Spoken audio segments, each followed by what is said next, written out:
feather, and feather was going to be my air symbol. My feather has flown away. So instead, tonight, I've brought in the incense so that I can show you air in action as soon as we start telling stories.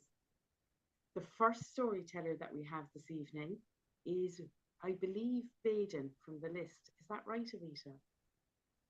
So, Baden, Baden is going to tell stories. And very, very recently, he came to Ireland. He was so lucky to come to Ireland. And we had him in Kilkenny, and he's been to Cork, where I live as well. And he's almost an Irish person now, if you were to believe his stories about Jade, but that's for another day. In the meantime, Baden, can't wait to hear your story. Hi, and be warned, I'm coming back in November. Uh, so today, my story for you is the story of um, sun and moon. And you might think, what's that got to do with here? Well, you're about to find out. You see, back in time, there was no day, there was no night. There was just time. John Rowe knows all about that because he invented time. That's why they say he's as old as Father Time, because he was there from the beginning. And in the beginning, there was sun and there was moon. And in the kingdom of moon, where she reigned, she was worshipped as a goddess. Every step she took, sparks flew from her heels as they connected with the earth. And those sparks flew up into the sky and became stars and formed constellations that spread across the canopy of the sky. And everywhere she passed, flowers burst into bloom and trees gave forth of their fruit and hedgerows burgeoned and spread. And she spread joy, love, and profusion everywhere she walked. And she was worshipped by her people. Sun was a tall, dark, handsome man with a penchant for hats and loud patterned shirts. And his people worshipped him too, but in a different way because he built things, he made things, he created waterways where they were blocked and flattened mountains so that people could pass through them and cross their land easily. And in this way, they both kept their people happy, and there was peace all through the land. But as you know, that never lasts. There's always one fly in the ointment. There's always one speck of dirt in the eye. And that speck was wind. Not air, he was known as wind. And nobody really liked wind because when people were sitting in the comfort of their homes, wind would creep in under the door or through cracks in the windows and make people go, a bit cold in here. And if you sat too near to a window and that wind passed across you, you'd get a draft and it could cause your muscles in your neck to stiffen and ache. And when he was angry, and boy, did he have a temper, when he was angry and he roared and he raged, he could tear the roofs off people's houses and blow their fences down and blow down trees, block the roads. He caused mayhem. He didn't know his own strength. He couldn't control his temper. So people were a bit afraid of him and kind of quite negative towards him. And he looked at sun and he looked at moon and he looked at the way their people worshipped and adored them and he thought, why can't I have followers like that? Why can't I be a king in my own kingdom? Aha! And he devised a cunning plan worthy of 1,000 Ananses. He sent a message to Sun and the same message to Moon, asking them to meet him in a remote place far away in the distant mountains. He said he had something really important to talk to them about. They couldn't risk anyone overhearing this secret plan of his. So they both went. They journeyed for many days and many nights, and finally they came to this cave in the middle of the mountain range, hundreds and thousands of miles away from anywhere. And they sat and they waited and they waited and they waited. Meanwhile, wind whistled and twirled himself around Moon's followers and spread rumors. Nobody's seen Moon for a while, have they?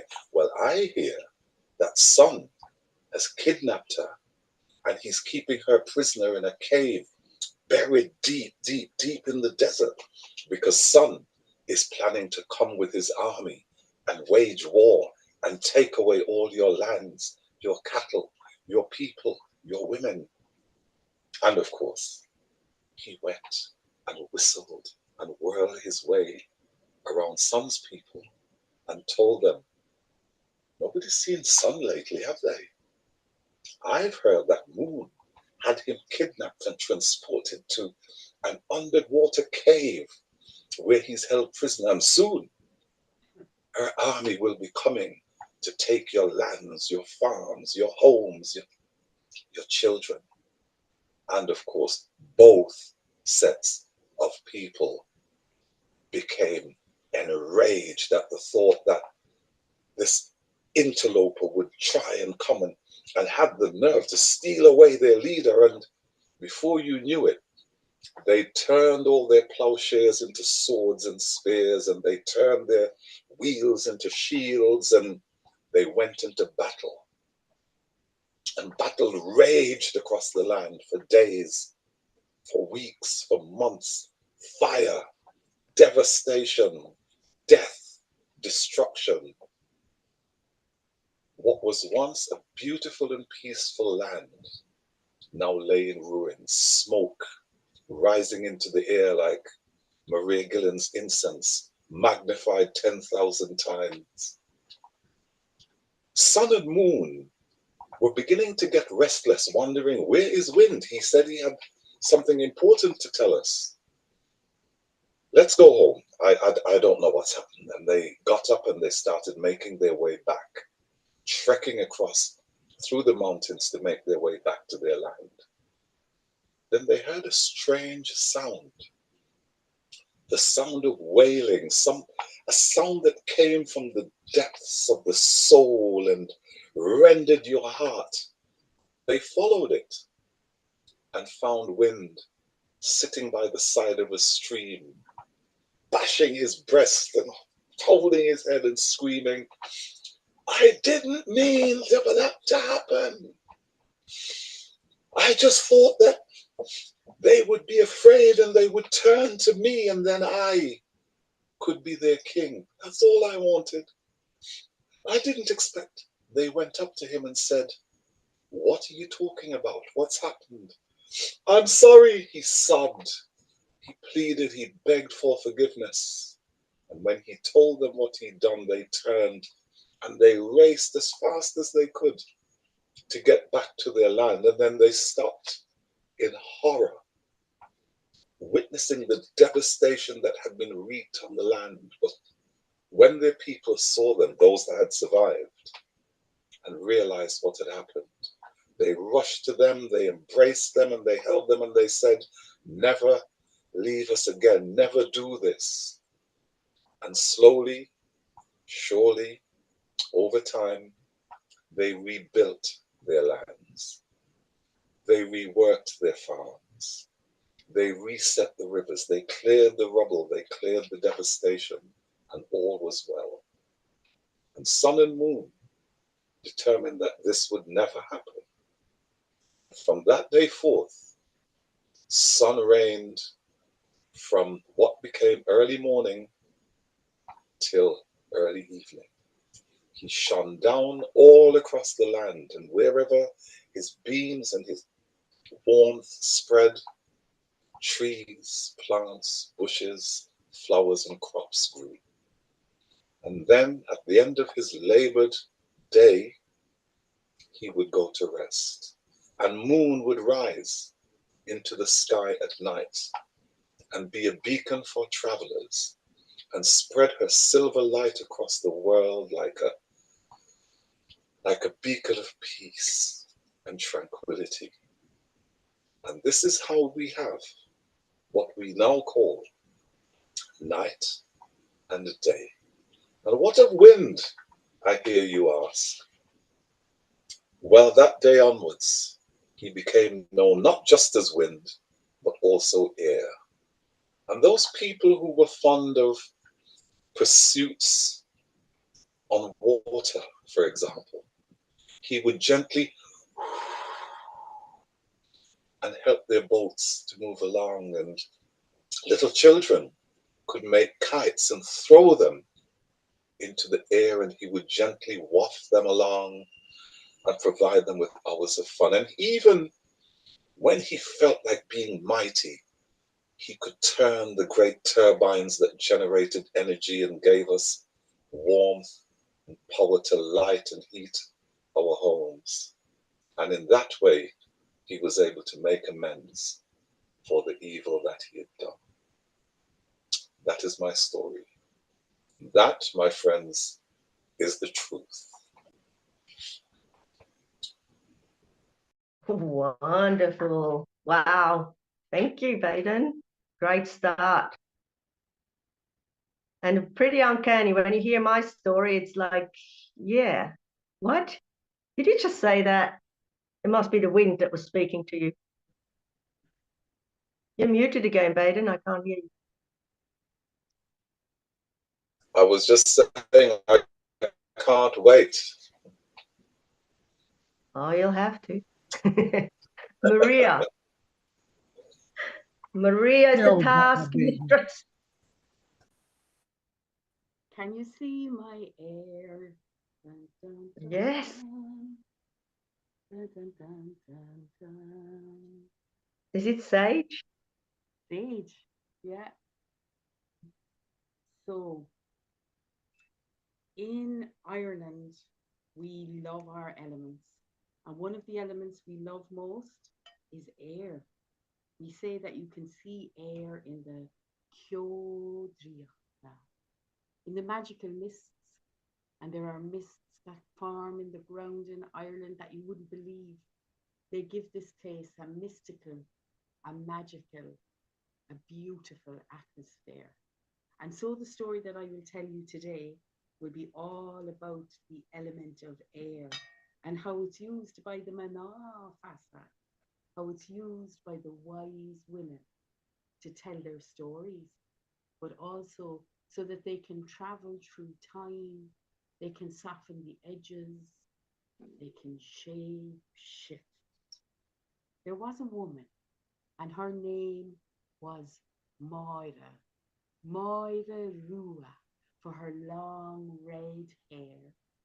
It was luscious, and she had beautiful skin, and a man who loved her, and she loved him. She had a little cottage, and out the back of that cottage, she grew all the vegetables that she needed. She had milks from her goats, and she had eggs from her chicken, and life was sweet. And people outside her life would look in and they would say, Moira has it made. Moira has a charmed existence. Moira the Banfassa. Moira the wise woman. She knows what life is about. But you know, and I know, that nobody's life is perfect. And in her house, she had painted a yellow room that was bathed in sunlight. And she would sit in the rocking chair that had been given to her by her grandmother, for her mother had held her in that rocking chair when she was a little girl. And she dreamed of the babe that was to come. She had her husband make her a little cot that child would sleep in. With her own hands, she went into nature and she found things like shells and feathers, and she made mobiles and she hung them from the ceiling over that cot.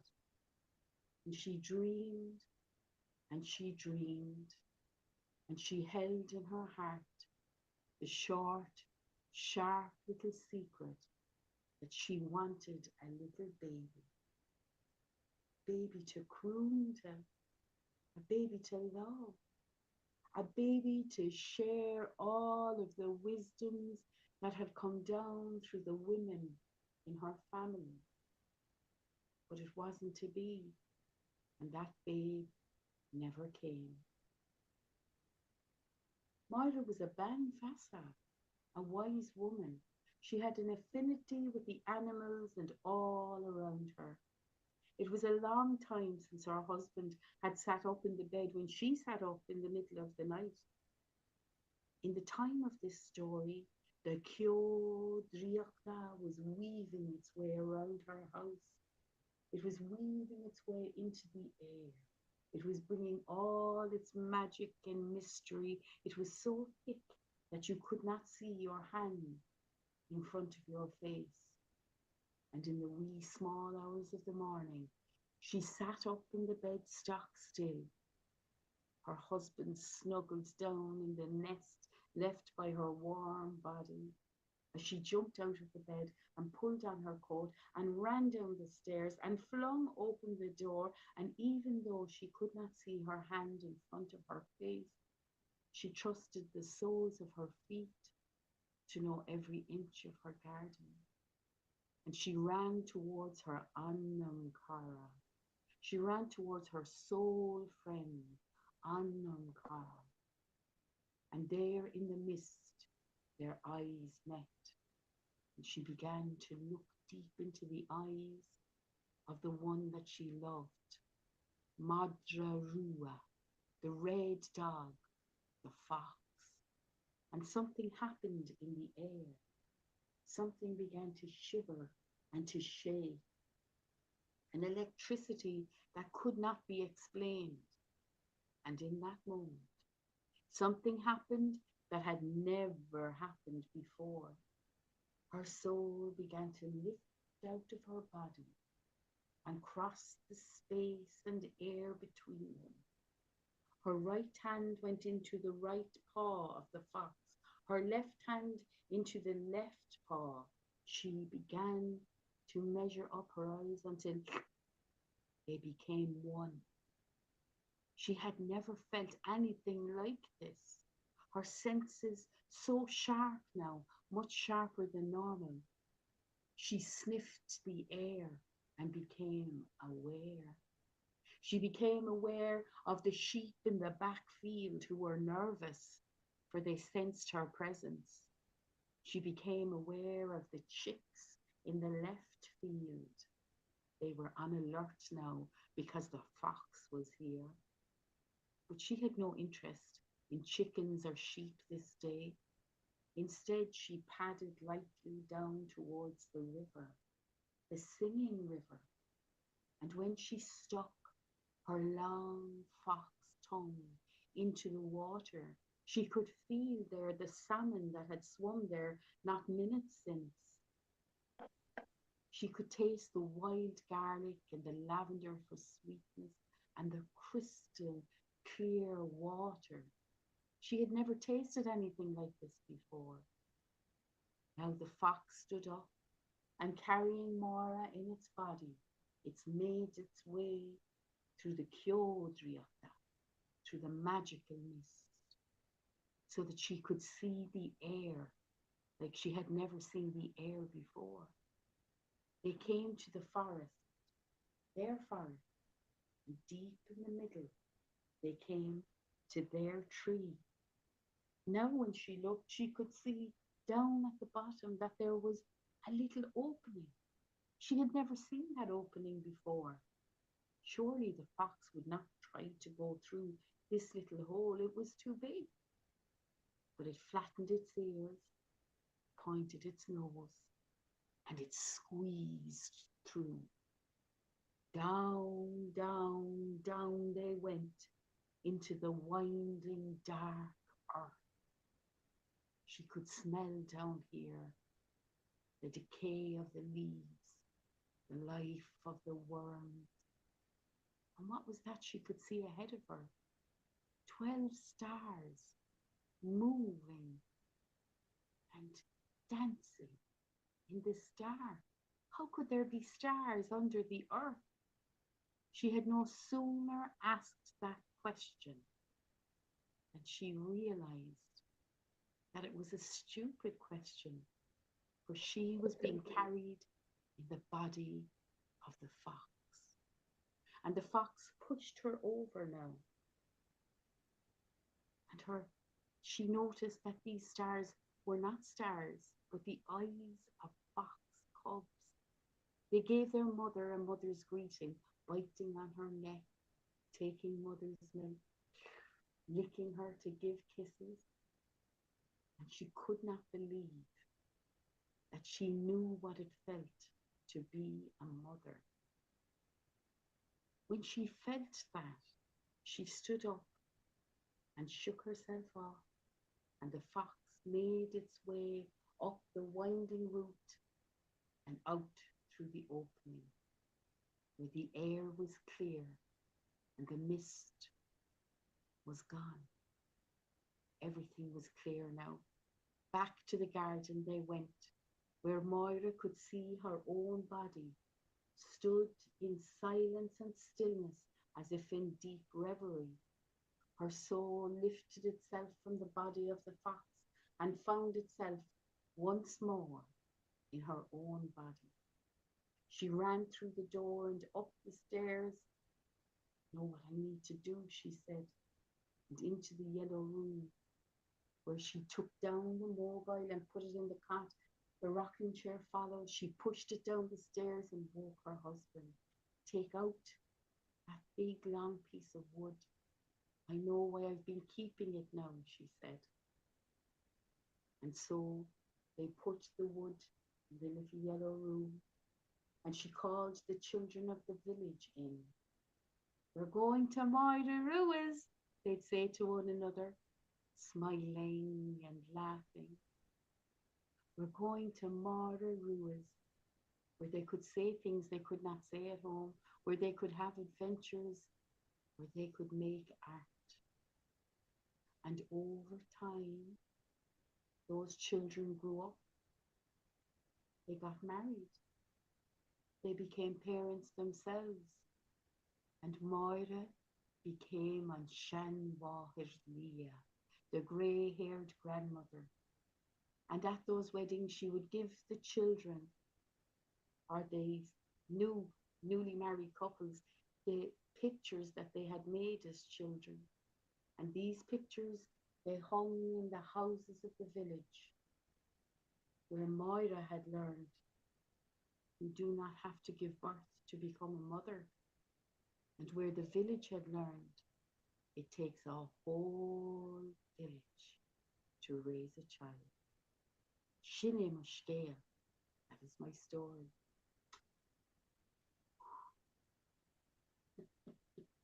Oh, Maria, that was delightful. Oh, thank What you. a journey. Halfway through the story, I thought to myself, is this the story I told last month? It wasn't, was it?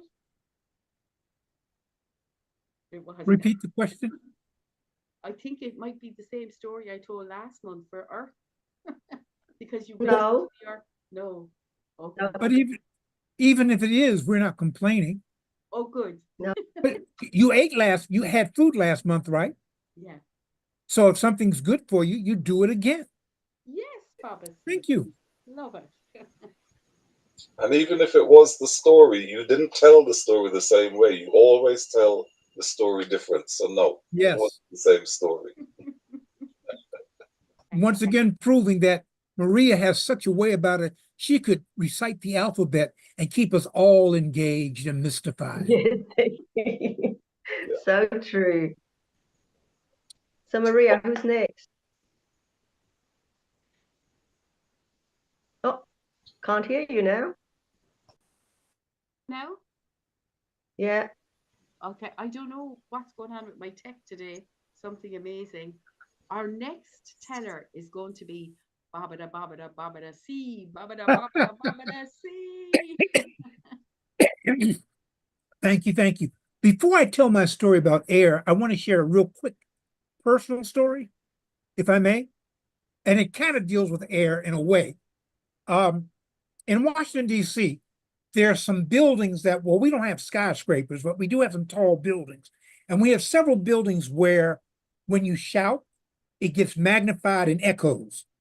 But you keep that in mind. So before I tell my story, let me tell you this short personal story. I used to do a program called CDC with Baba C. And it was a summer program, and it was a walking camp. And so the kids, I would say, people say, well, who are you guys? I would say, well, we're CDC with Baba C. And the kids would go, and he's Baba C. Now, I had to tell you that part because we would go walking, and they weren't youngins, they were little ones. And I used to walk very, very, very fast. And they would lollygag and stuff. And one day I turned around and told them, I said, look, you guys have to keep up. If you don't keep up, I will leave you.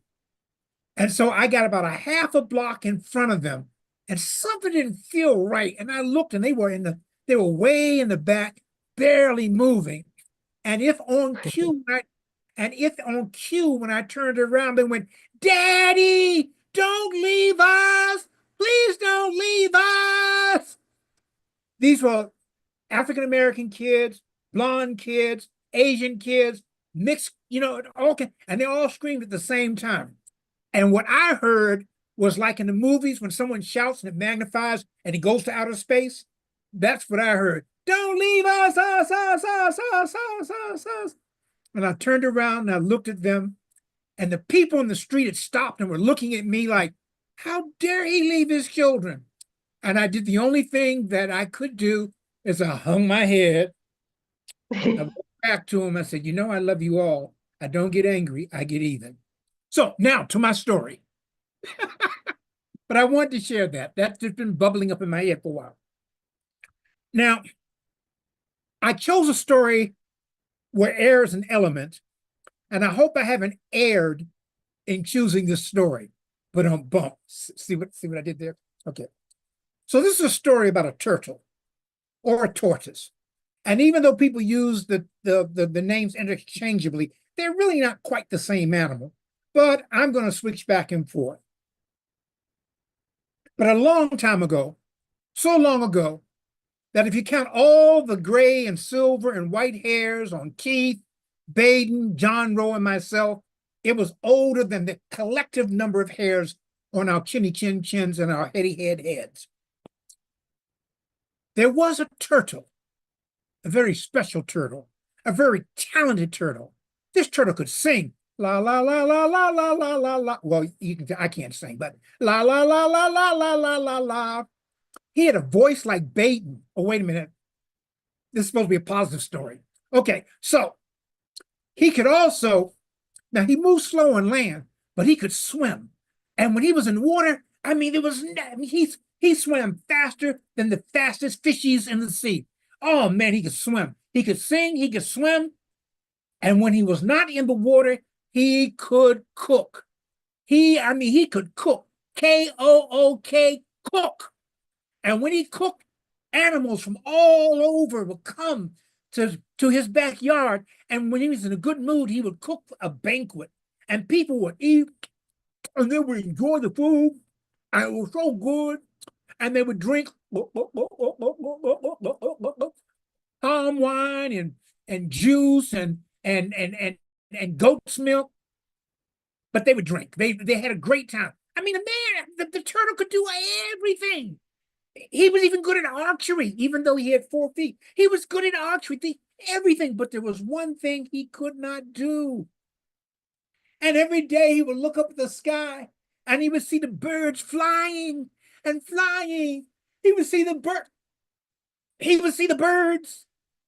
And he got jealous because even though he could swim, even though he could cook, he even built his own house. He built one in the pond and one on land. And even though he cooked so well, people come from miles and miles and miles around to taste his food. He was jealous of the birds because he could not fly. And so he thought, and he thought, and he thought, and he thought so long that John Rose said, hey, stop thinking. And he thought, and he thought, and he came up with an idea. He went out into the woods and found a long pole, a long stick. And then he waited. Waited for what, you might ask? He waited for two sisters, Sister Goose and Sister Goose. They both had the same name. And Sis Goose, honka, honka, and her sister, Sis Goose, honka, honka, would waddle back and forth, and they would waddle in the pond, and they would partake of his food. And one day he said, do you like me food? And they said, honka, yes, honka, of course. I'm glad. Could you do me a favor? Honka, what? Honka, of course. Well, I would like you to teach me to fly. Honka? Honka? Yeah, I like, but we're Honka, we're birds. Honka, we fly. Honka, you're a turtle. Honka, you don't. Yeah, but I've been thinking about that. See this great big stick? I'm going to hold on to it with my jaws, and Sis Goose, you get on that side, and Sis Goose, you get on that side, and you can start flying, and I'll be able to fly with you. Honka, honka, great idea. Honka.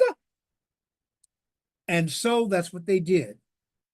The turtle snapped his jaws around the stick, no pun intended, and Sis Goose got on either side of the stick, and they began to flap their wings, and they flapped and they flapped, and as they flapped, they began to go up into the air, and the turtle was enjoying himself.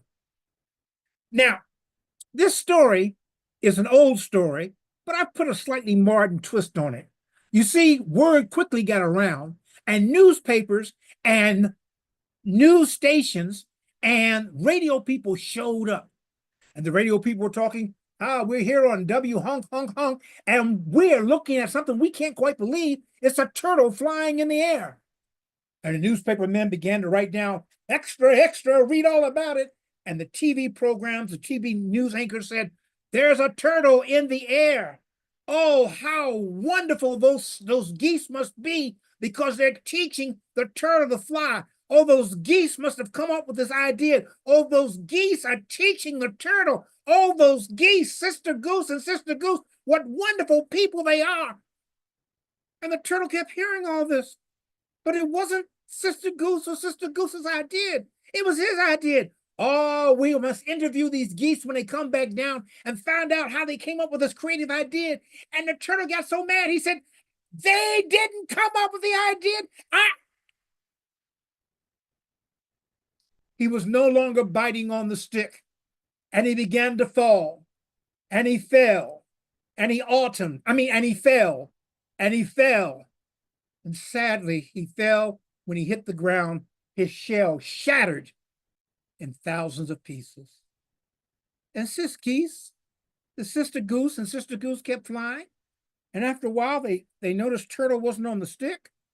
So they went back down to the ground and dropped the stick. And they looked around, but they didn't see, they just saw shattered shells. And so Sis Goose and Sis Goose went back to the pond, honka, honka, and they began to do what geese do. And a lot of people said, well, that's a terrible story. The turtle, he met such a bad end. I know, don't feel bad, because of the turtle sacrifice, today people enjoy turtle soup, and people enjoy jewelry and necklaces made from turtle shells. And some people even say that he somehow is responsible for the bird called turtle doves. But that's another story. Oops, I stepped on a pin, the pin bit, and that's the way that story went. Asante.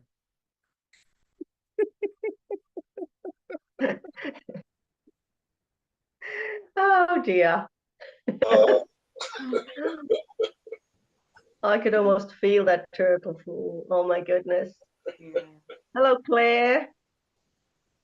Hello, Evita. How is everybody today? Can you see my snapping turtle? Hey, Um, wow. and we A little shall talk about it. See what did that we shall. Okay. great story, Baba C. Thank you. A Thank good you. twist on a favorite story. Thank you. Good one. Over to you, Maria. Now, as we move along on our beautiful program and people are coming in and adding to the story part, we're coming to the point in the evening when our lovely Evita, our host and our holder of space, is going to tell a story. I cannot wait to see what you have in store for us. Evita! Mwah. Hello, hello, and welcome. Now, you are all storytellers, and like John mentioned a bit earlier, sometimes you say, "Oh, great! Which story am I going to tell?" And then I faffed about, as my daughter would say, faffed about on my phone, and I looked for stories about air, and there was the odd one that I sort of liked, but you really have to love a story to tell it. So I abandoned that idea and said, "Look, I'll just go outside and say a story, let it come, let it come." And it did. I'm just one of the lucky ones where stories just come floating in. And the advantage is it will always be a story that no one has heard before. This story came to me 2 days ago, and I am still totally, utterly surprised of where it took me. That was not in the plan at all. I sort of had a vague idea about the feather and thought, oh, that would be just lovely. But Wind, as Baden will hear, had other ideas as well. And as always, I will begin my story with a slightly modified song, and I will also end it. So block your ears if you need to. How many roads must a man walk down before you can call him a man? Yes, and how many seas must a white dove sail before she can rest in the sand? The answer, my friend, is blowing in the wind.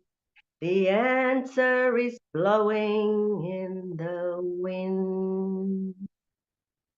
Once there was, and I'm telling you, my friend, there really, really was a faraway island where people walked around stark naked.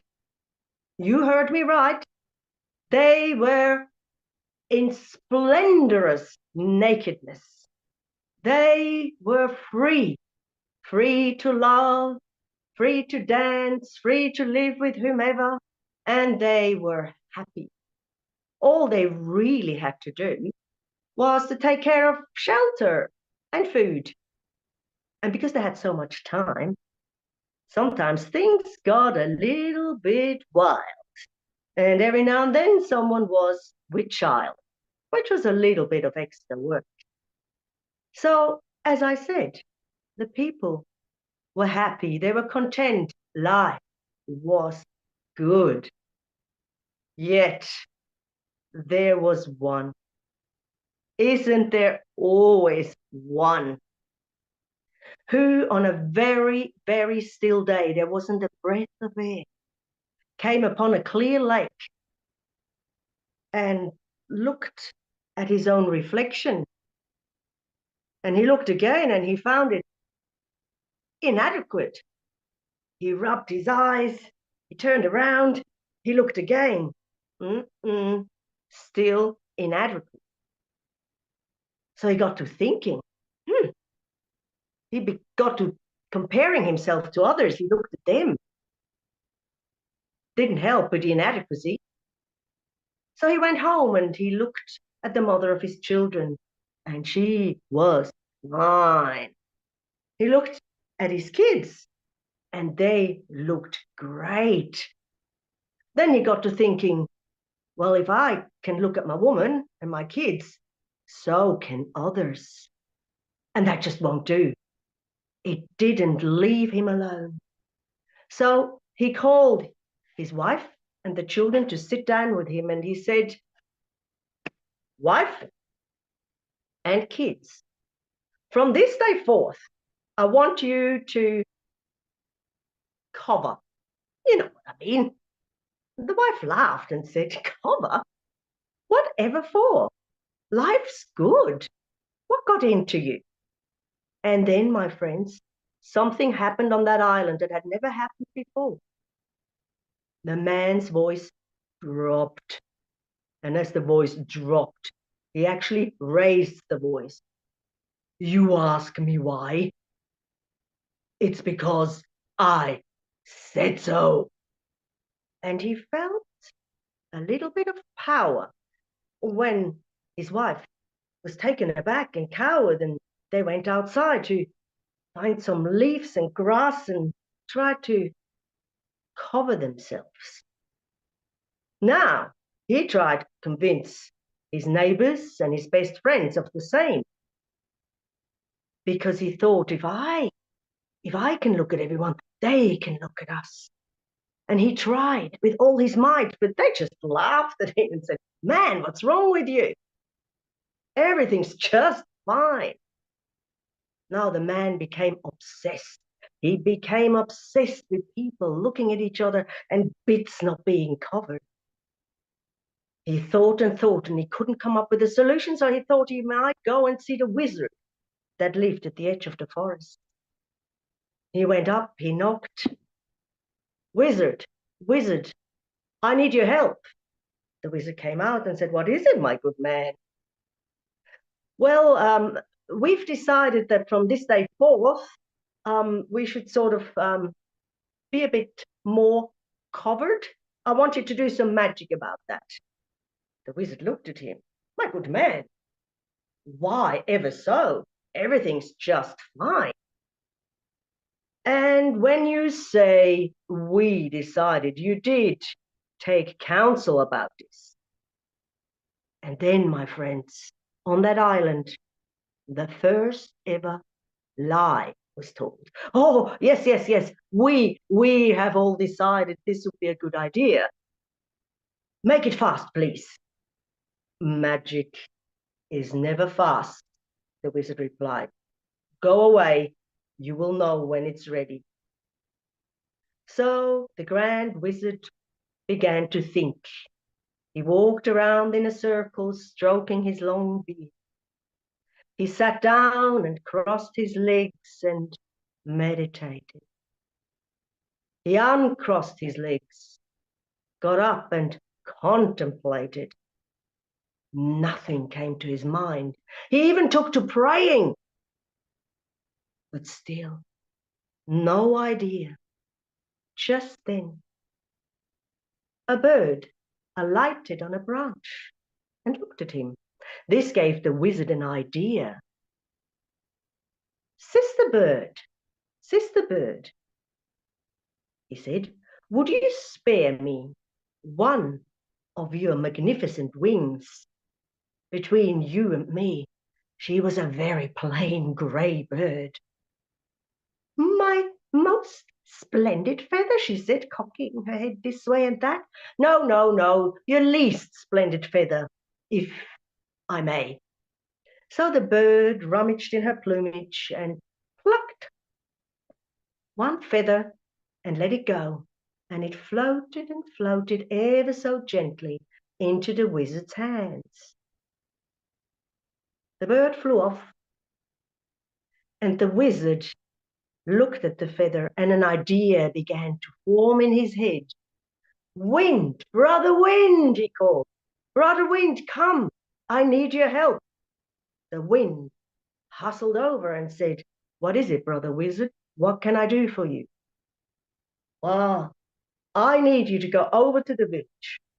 I need you to shake their fences, rattle their gates, knock on their blinds, windows, and doors. And then when they come out, I want you to push your heaviest clouds, pregnant with rain, and you shall thoroughly wet them. And then you make this feather fly." "One feather?" said Brother Wind. "Yes, you'll make it fly, I'll make it multiply." "All right," said the Wind, "but why? Everything seems fine over there. Then the wizard told Wind the story, and Wind got quite vexed. Wind got a bit worked up, and he said, "Say no more. I know what needs to be done." And Wind whooshed over to the village, and he shook the fences, he rattled the gates, he knocked on the windows and blinds, and people poured out of their huts, and they looked around and said, "What's going on? The sky is clear, but why is all this wind here?" And then Wind pushed two very dark clouds above the village, and he said, "Let it rain, and let it rain again and again." And very slowly first, pitter-patter, pitter-patter, pitter-patter, pitter-patter, pitter-patter, pitter-patter, pitter-patter, pitter-patter, pitter-patter. It rained and it rained and it rained. And I'm telling you, my friends, these people were soaked to beneath their skin. And then Wind picked up that feather, that single feather. Wind made it fly and watched it multiply. And it swirled and it swirled, and they swirled and swirled around the people. And one after the other, grey feathers stuck onto their skin fast. Now, people found themselves covered from chin to toes in plain grey feathers. They looked around. They were confused. Now, no one could see what was what anymore. They were a bit scared. Now, that man, you know which one, he said, "Oh, I've just thought of the best solution." And he smiled. He said in his mind, "Come on, follow me. I will lead you to the perfect solution." They went to his hut.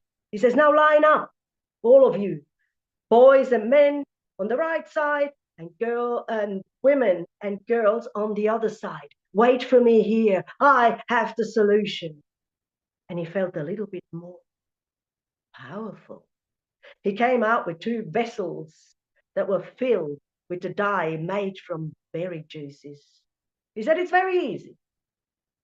From this day forth, all girls shall have pink feathers, starting from very light, beautiful pastel to more and more pink and lusher as the women grow older, up to red. Now the same will happen to the boys, from very pastely light, beautiful blue to darker and darker and darker blue until to azure for the leaders and people of status." Now, by now, people were so confused and so out of their depths, they listened to him. And so everybody got painted pink or blue. And let me tell you something, that color stuck fast. And so began rules, lots of rules about who could be with who and who could do what and who could sit where. And it became very dismal. The people just had to follow all those rules. And those feathers, you're asking, did they never come off? Yes, every now and then, one or two would pop off and babies grew out of their plumage, or people's lives changed in season. Now, as all you storytellers know, children are great, great collectors. They collect sticks and beads. They collect stones and shells. And they collect feathers. They put their loot and their treasures into a cave. And every now and then they would go and play. One day, a little boy picked up two pink and a red feather and stuck them to his hair. He said to the kids, "You look gorgeous." And the girl said, "I want to do that too." And she got some blue and an azure feather and stuck it in her hair. And the two began to do a funny little dance. The children said, "This is grand. and they all began to decorate their hair with feathers, blue, pink, azure, and blue. And they danced and they shimmied and they cheered and they squealed with delight. They were free and they were happy until someone saw them. Someone reported to the leader. Now those children were summoned before all the adults, and they were told very sternly not to play with the colors of the wrong, with the feathers of the wrong color. Never again, or there shall be punishment.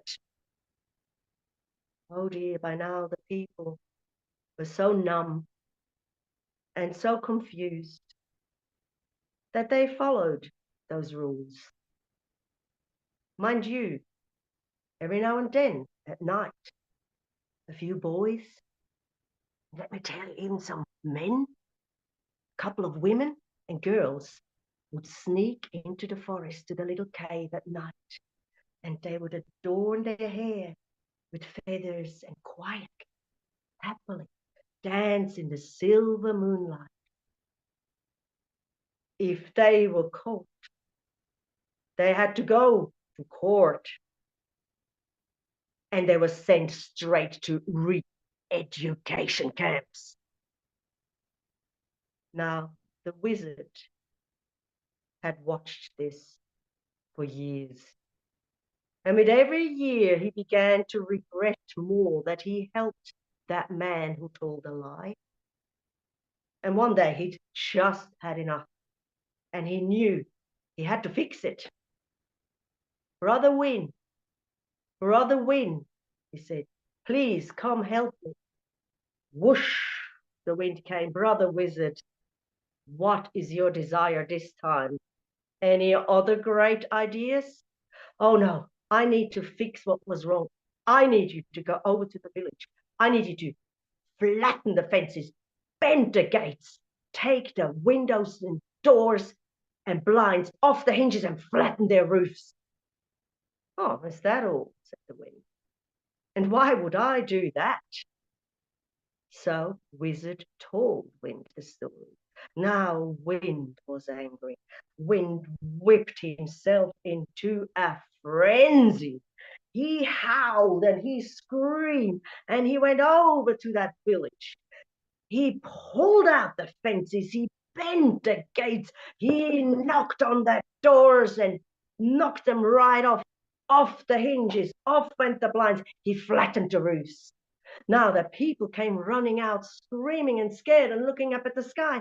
What's happening? What's going on? What's going on? And the wind swirled and swirled and swirled around them and blew every darn feather off. And all the feathers had disappeared. And people were as naked as the day they were born. But my friends, now we're here, and many, many generations later, you might be one of the feathered ones, or you will surely come across some of them, because Wind had whispered to them, for you, my beautiful ones, I have a surprise. In the cave, there are feathers of all the colors of the rainbows. I have so enjoyed your beautiful dancing at night. So now, to this very day, you will come across the feathered dancers. When you do, remember to smile, say hi, and tell them, wear your feathers with pride. Tears and fears and being proud to say I love you right out. Dreams and schemes and circus crowds, I've looked at life that way. I've looked at clouds from both sides now, from up and down, and still somehow it's clouds, illusions I really don't know clouds at all. Thank you. Yay! Oh, Evita, Yeah, that go- was beautiful. Go figure. How did that happen? Oh, so pretty. What a great story. It made pictures in my mind. So, will we move to our next teller, Evita? I hope so. Very good. We got 2 more, at We've least. got 2 more. 3 So, maybe. I see Keith and Samantha, and Claire's thinking about the bubbling up. So, we'll see. We'll see. Bubble, bubble, silent trouble. We'll see. I may have one. Huh? I may have one. Yay! The air has bubbled up. Brilliant. But our next teller, and I haven't heard a tale from him in a while, is our lovely Keith Rogers. Keith, what story have you for us this evening? Right. I have a story from the Long Mynd. And the Long Mynd is a range of hills in Shropshire, a vast range of hills. And at the foot of the hills, in a small white cottage, there lived a shepherd. A shepherd who had a very simple life, a hard life, you will know, a frugal life. But he didn't mind. He liked roaming the hills, and he was collecting his sheep for the evening when he found that one was missing. And this was not unusual, as you would imagine, with sheep spread over the hills. And he's penned his sheep, and he set off up the hills. And he knows every track and mound on those hills, man and boy, for the last 30 years. And he's listening. He's listening for the sound of this sheep bleating, for it will be stuck somewhere in a ditch or in a gorse, and it won't find its way home. But when he steps over a rise, he sees a strange sight. For there is a fairy circle, and within the circle there are tiny folk dressed in red and white, dancing. And there are 3 harpists sitting on flat stones, playing the music for them. And they are laughing and smiling, but he cannot hear a sound. All he can hear is the wind in the hills. And he steps closer cautiously. This is not a sight he has ever come across before. And his foot steps inside the circle, and suddenly he can hear the music. He can hear the singing. He can hear the laughter. And those dancing on the outside turn and smile and beckon him in. He is welcome in this circle, and his whole body now, he stepped right into the circle, and it is transformed into another place. There are people riding on tiny horses, people selling things on stalls, and in the middle there is a great stone mansion. And a woman the size of a toddler, about 3 feet high, takes him by the hand and takes him into the mansion, the great stone mansion that makes him realize how tiny his own home is. And at his evening time, when the sun is coming down, she takes him into a room where there are goblets and there are decanters, and she gives him a goblet of wine, and he has never tasted wine before, and he drinks this juicy, smooth liquid. It's wonderful.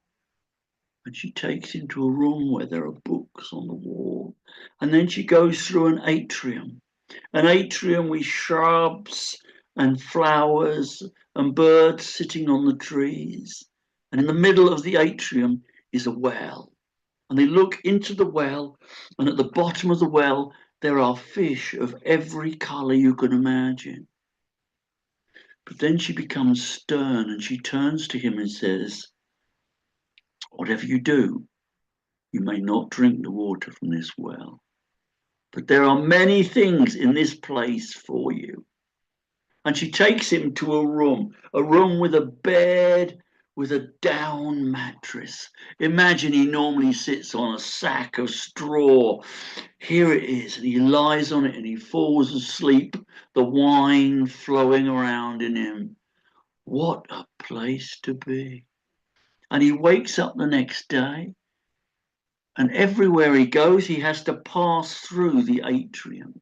And he hears the birds singing and he smells the flowers. But he also looks at the well and then passes on. The children come, no taller than daffodils, and they dance and play and they throw balls and hoops, and he sits in a big chair and watches them like a grandfather enjoying his grandchildren. And then the musicians arrive, the harpists there again, but fiddle players too. And the music, he can't stop himself dancing. And he goes out into the courtyard, and the people in scarlet and white are dancing again, and he dances with them. But he's past that well again. He's past that well,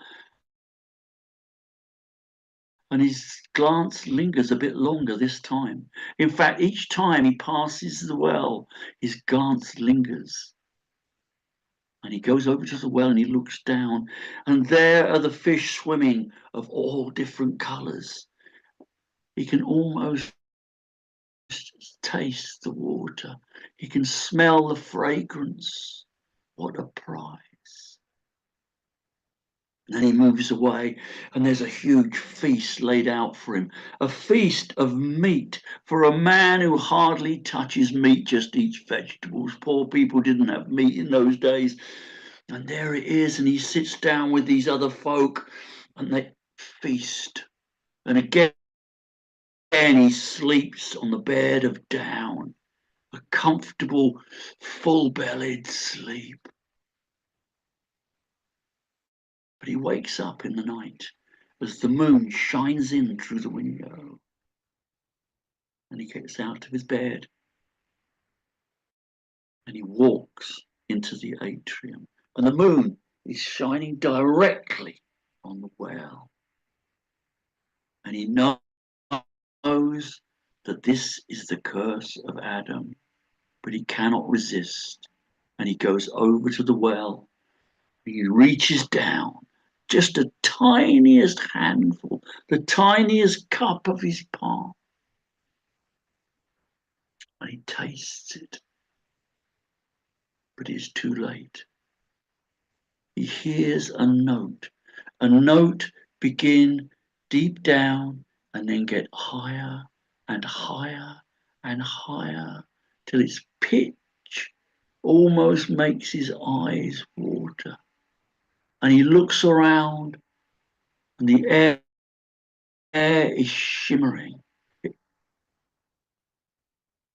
the mansion vanishes, and the people shimmer and vanish until there is nothing left but the grass of the long Mind. And he stands what he feels like has been 2 or 3 days later, but realizes as he hears the bleat of the sheep, he is in the moment that he stepped inside a fairy circle. He releases the sheep from the gorse, and they walk down the hillside together, and he puts her in the pen and goes into his cottage and sits in his chair by the hob, wondering what it might have been had he not been tempted. Thank you. Wow. That was excellent, Keith. That was a good story. Wow. Thank you very much. Thank you. Loved that. Pictures again. Oh my God, you could see him there, you know. Thank you, Keith.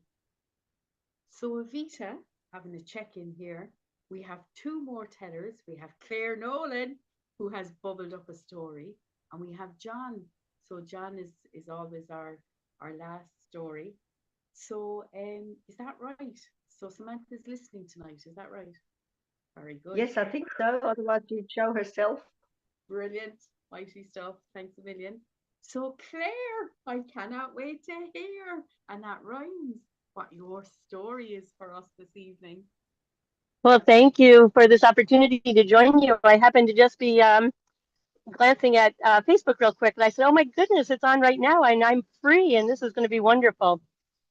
So, thank you for welcoming me in your lovely midst. And so, I don't know if you know what this is, if you recognize this. So, this is a seed from a maple tree. And when we were children, we called them whirlybirds because as I'm sitting here in my yard, I'm watching them spin down from the maple trees from the sky. They're so magical. But that's not my story. Uh, so this story comes from a Native American tradition.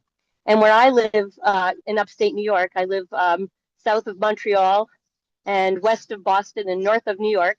So you can kind of triangulate me that way. And where the most prominent feature in my neighborhood is called the Pine Barren.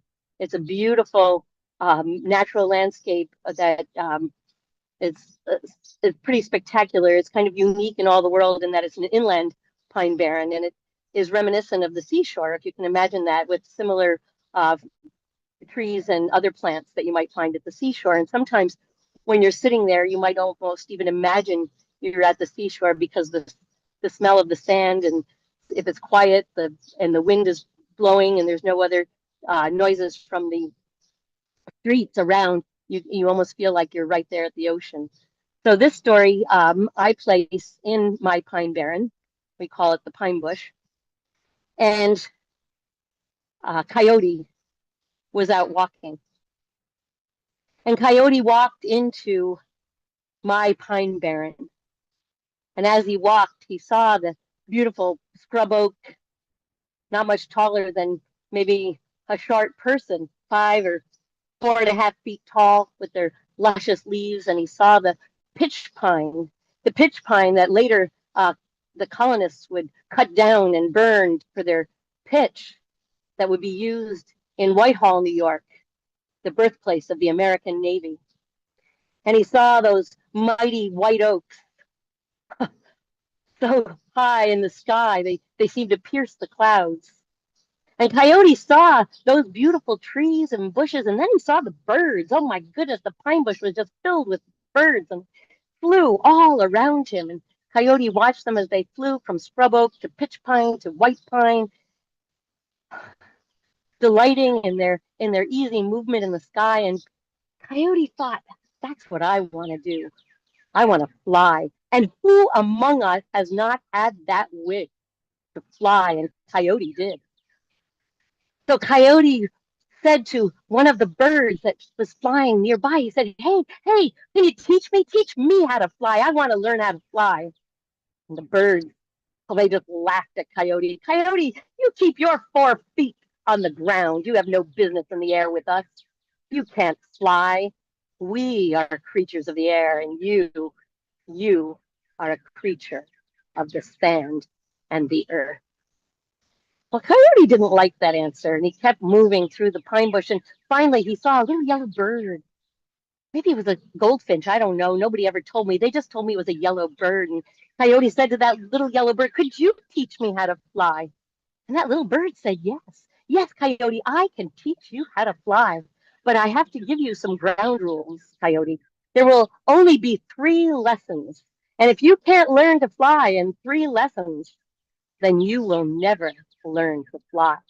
And Coyote, further, you must do everything I tell you to do. If you question me, if you ask why, or if you refuse to do what I say, then I'm telling you, Coyote, our lessons will end and you will never learn to fly. Well, Coyote, who desperately wanted to learn how to fly, agreed to all the conditions that the little yellow bird had given him. And he said, little bird, what should I do first?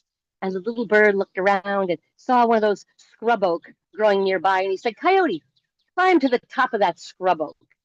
Well, we already know that Coyote is a creature of the earth and does not climb trees, not even small trees like a scrub oak, but somehow he managed to get there to the top of the scrub oak, there among the pokey little sticks and twigs.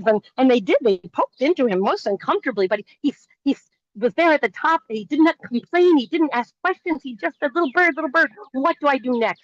And little bird said, Coyote, you must point your nose to the sky. You must look up into the sky because that is where you are going, Coyote. You are going to fly into the sky. And Coyote poked his nose up toward the sky. What should I do next? He asked. Jump. And Coyote did. Coyote leapt from that top of that scrub oak, and Coyote landed in the sand with a thump. Why, he stood up and he shook himself off and he cleaned the sand off him and he said, well, that was a good lesson, little bird. Thank you, thank you. But what should I do next? What's my second lesson? Well, the little bird saw that perhaps the scrub oak wasn't quite high enough. So he looked around and said, see that pitch pine over there, Coyote? Can you get up there into the pitch pine? Well, pitch pines have lots of branches, and Coyote was able to find enough, low enough for him, and he was able to climb right up to the top of that pitch pine, getting very sticky and smelling of that lovely pine as he climbed up into the pitch pine. And the little bird said, now, Coyote, I want you to point your nose like you did before. That was great. You did a really good job. But we really need you to flap your wings. And Coyote said, I don't have wings. But I'm not questioning you, little bird. I promise, I'm not questioning you. What do you mean, flap my wings? Well, Coyote, flap your forelegs. Why don't you flap them? They would work well as wings. And remember to point your nose up into the sky. And remember, think happy thoughts. And Coyote thought, I can do that. I want to fly. So Coyote looked up into the sky. He flapped his forelegs and he leapt out of that pitch pine. Up he went into the sky and then back down, boom, with a smash into the sand on the ground. And now he was covered with pine needles and the sand, but he shook himself off and he said, oh, little bird, you are such a good teacher. What is my next lesson? Well, the little bird thought, Coyote, you know what you're missing? You don't have any feathers. Oh, no, said Coyote, I don't. That's a good point. And birds have feathers, and that helps them fly. Yes, Coyote, what you need are feathers. And they looked around and they saw a couple feathers that had been dropped by, maybe a blue jay here and a cardinal there. And they gathered up some of those feathers and they used some of the pine needles. And Coyote is very sticky from the pitch pine. And they stuck that the feathers and the needles onto him. And he looked quite lovely. He really looked good. Not quite like a bird, but close enough. Now, look at that white pine. It was the tallest one around. Coyote, do you think you could get up there? And somehow, I don't know how, but somehow Coyote managed it. Coyote climbed to the top of that white pine tree so high that it seemed to pierce the sky. They say that when the colonists were here, they cut down so many of those white pines and they used them in Whitehall, the birthplace of the American Navy, as masts for the tall ships. Well, there Coyote was at the top of that tall tree, covered with his feathers and his pine needles and looking kind of, different. He didn't look like a coyote anymore, but maybe not quite like a bird, but he was up there. He was ready to fly. Now, said the little bird, Coyote, I want you to poke your nose up into the sky. I want you to flap your wings. And this time, Coyote, I am sure you will fly. So Coyote leapt out of that tree. He flapped his wings, his feathers caught the breeze. And ladies and gentlemen, Coyote flew. Coyote flew around that white pine. He did a loop-de-loop. He was soaring like the hawk up there in the sky, soaring like the little tiny finches, soaring like all the beautiful birds around him. He was so thrilled with himself, so happy. Off he flew. not even looking back to thank that little yellow bird. And as Coyote flew through the pine bush, Coyote saw the other birds, and they were playing a game. They had a very interesting game that they played in those days. You see, in those days, animals could do strange things with their bodies. And one of the things they could do was remove their eyes. And this was very handy. Well, for example, if you wanted to leave your children, but not and couldn't be with them, you could leave your eyes there, keep an eye on them. There were lots of great reasons why they might want to remove their eyes, but they had this game that they played, and this really intrigued Coyote because what the birds did was they removed their eyes and then they threw them out into the air and they flew down and caught them pop, pop, right into their eye sockets. It was quite a game. The Coyote had never seen any animals playing this game before, but Coyote was now a creature of the air and he could play this game. So he landed very gracefully on a branch of a tree and he said to the birds that he'd like to play the game too. And they saw Coyote there, his fur covered in dust and pine needles and pitch and feathers. Coyote, what are you doing up here in a tree? I can fly now, he said. I fly just like you do. And I want to play your game. So Coyote removed his eyes from his eye socket and he threw them up into the sky and he flew out into the air. But his eyes didn't land in his eye sockets. And Coyote fell into the sand. And he felt around for his eyes, but he couldn't find them anywhere. And he asked the birds, please, could you help me find my eyes, please? But they couldn't find them either. So finally, one of the birds took some of the resin from a pitch pine and he formed a ball with it, an amber, sticky ball, and a second one, and gave them to Coyote, who put them where his eyes had been. And to this day, Coyote does not fly, but Coyote is out walking. And he sees the world kind of hazy and dusty through those amber eyes of his made of the resin of a pitch pine, wondering and hoping if he'll ever find his eyes again.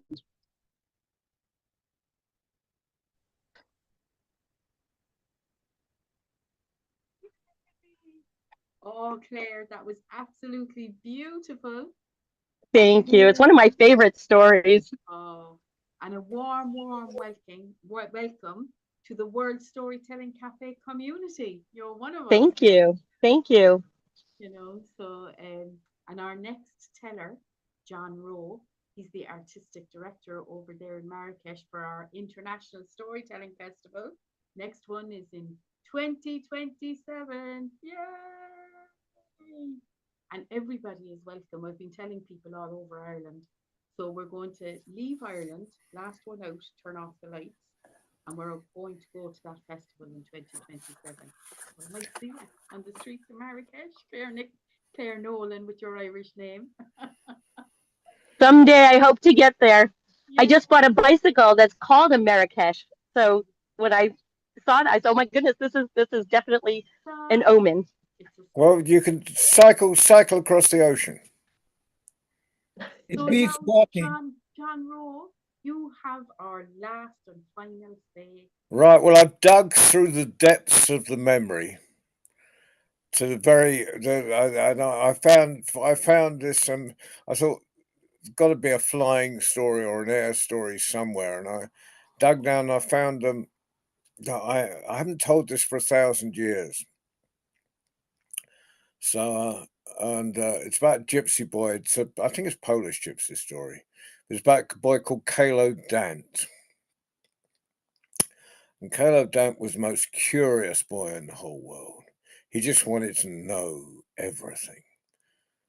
And in those days, there were 9 worlds on top of each other. Well, there was a space between them, obviously, and people weren't supposed to go from one world to another, but Kalo Dant wanted to know what those worlds were like. So he climbed the tallest mountain And he found a really tall tree on top of the tallest mountain.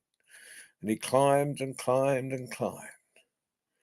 He went through the clouds and he still couldn't get to the second world. When he saw in front of him a really smelly slipper. And in that smelly slipper was a smelly foot. And in that smelly foot was a smelly leg. And this rough-looking creature.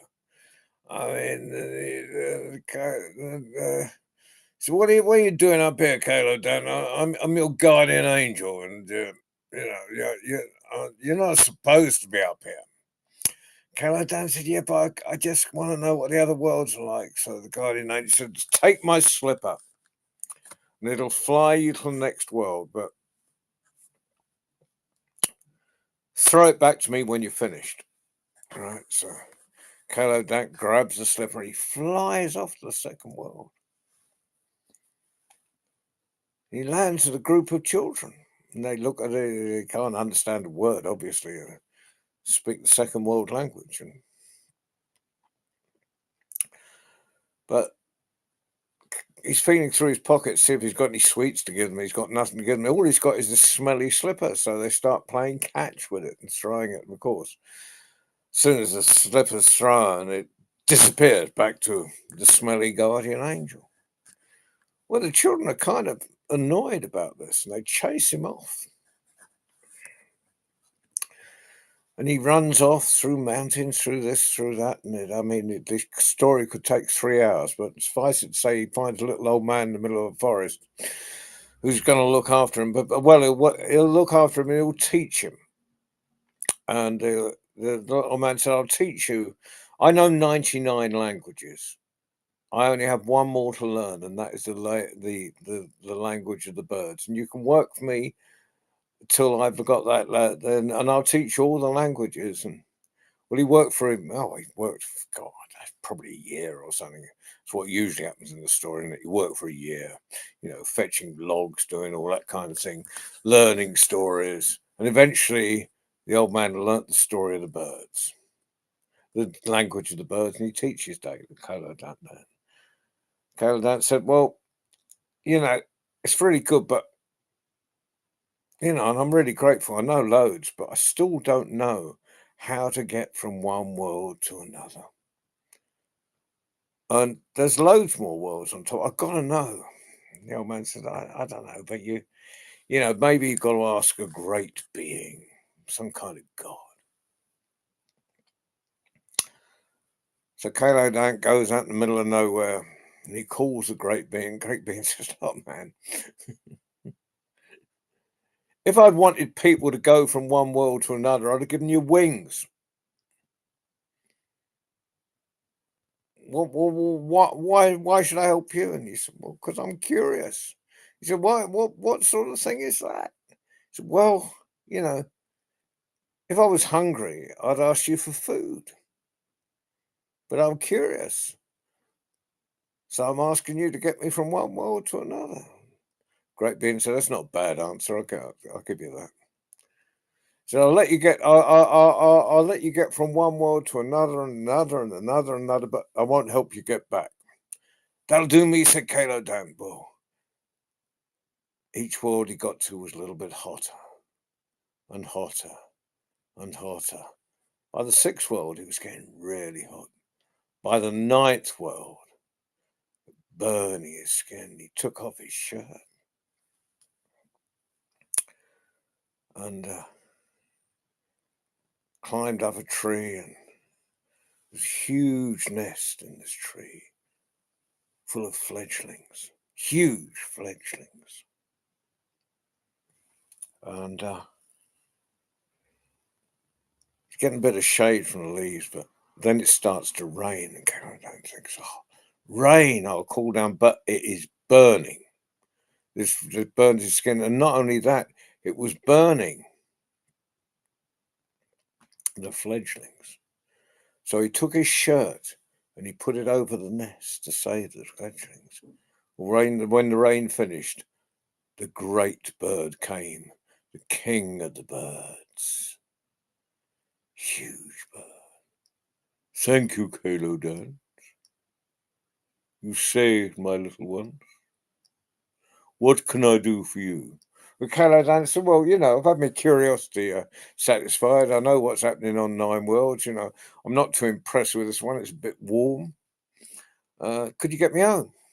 The king of the birds said, well, I can't actually fly away, but I know someone who can. And he called Sharkan the dragon.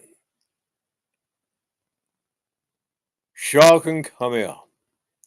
Well, this dragon appears. Kalo had never seen a dragon before, but then, in the Nine Worlds, he'd seen a lot of things that he'd never seen before. So. And the king of the birds said to the dragon, said, Sharkan, you will take Carlo down back to the first world. But that's a long way, said Sharkan. I'm going to get hungry. I'm going to get thirsty. Oh, stop whinging, said the king of the birds. And they got a tree. He said, take a tree trunk. And took a tree trunk, put it over your neck. Get some barrels. And he filled one barrel full of full of beef. And the other barrel was full of water. That'll feed you on the way down. And he gave Kalo Dan a feather. And he said, if the Sharkan misbehaves, just tickle him with his feather behind the ears. Now climb on board. Well, Kalo Dan climbed on board, climbed up on the dragon's neck, and off they flew.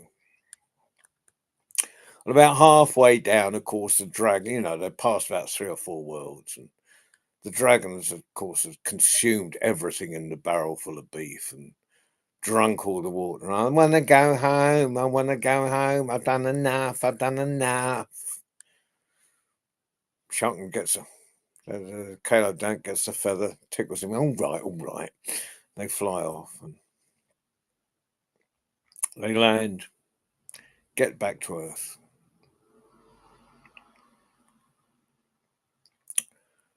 Well, I better go and see me people, said Kalo Dan. Don't leave me here, said Sharkan. No, I'll come back. I'll come back with some cattle and water so you can get home again.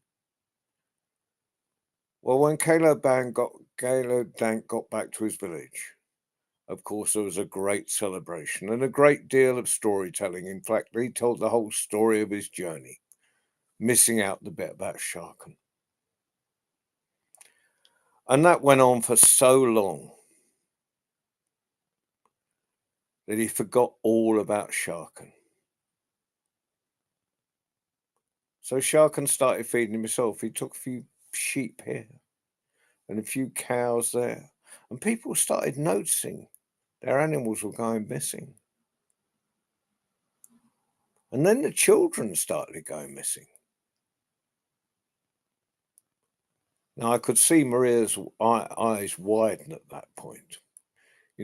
Is this going to be a story of children being eaten by this creature that Kalo Dan has brought back to Earth, which would make it an incredibly ideologically unsound story? But Kalo Dan says that all the people wanted to go up and sort of pitchforks and so forth. But Kalo Dan said, no, I'll go and I'll have a word with the dragon. I'll go and find out what's going on. And he went up to the cave where Sharkan was living. And he says, he called Sharkan out, tickled him with a feather. I said, look, few sheep, okay. Few cows, no problem. Even the odd goat. But, I thought eating the children was a bit much. And Sharkan said, eating the children? Eating the children? No, I was just getting lonely. You took him to the back of the cave. And there were all the children. And they're all playing. And Kayla Dan said, look, your parents are really worried about you. Come back. No, we like it here. We like it here. Yeah, we get chestnuts and Shark and roast them with he breathes fire on them and roast chestnuts. He says so clever. No, you're gonna have to come with me. Well, he led the children down the path, down the mountain, just in time to see everyone coming up with their pitchforks and so forth. And they were so pleased to see the children, they forgot about that. But Sharkan, well, there were many other stories about Sharkan and his adventures. And Kalo Dan actually made a pretty penny out of Sharkan eventually, but that is an entirely different story. Thank you, John. That was so scary. So cute. Great. So now we hand back to Evita. Have you got a closing ceremony for us, Evita? No, I'm still flying. Oh, I'm still flying. But you know, all that I need is the air that I breathe and to love you. Thank you so much, everybody, for your wonderful stories. Will you sing us out today, Maria? ooh, Because of the lag, we can't sing together. I know, it is bananas. Can I announce what's coming up on Friday before Maria Oh yes, sings? please. Yes, After we yes, sing. because we have someone special this Friday, don't we? Friday. We used to do our young tellers, and we had one girl from Punjab who was a fantastic teller. So I bring her on about once every couple of months to do a Friday by herself. She won the World Storytelling for Championships with Ace Novation, and let's see. She came to us when she was about 12 years old, so she thinks she must be about 14, 15 now. Jasnami from Punjab is our storyteller. And I can see Baden nodding, and I can see, Yeah, she's brilliant. yeah. She's beyond brilliant. Yeah. So we'll have stories. Is that tomorrow? Tomorrow, John? Friday tomorrow? No, Friday. What's the day? It's when? It's Thursday. tomorrow. Today is Thursday. It's tomorrow. Today's Thursday. Well, it's tomorrow then. Yes. I know exactly what's going on. I haven't got dementia. No. If today is Thursday, she'll be on tomorrow night. Yes.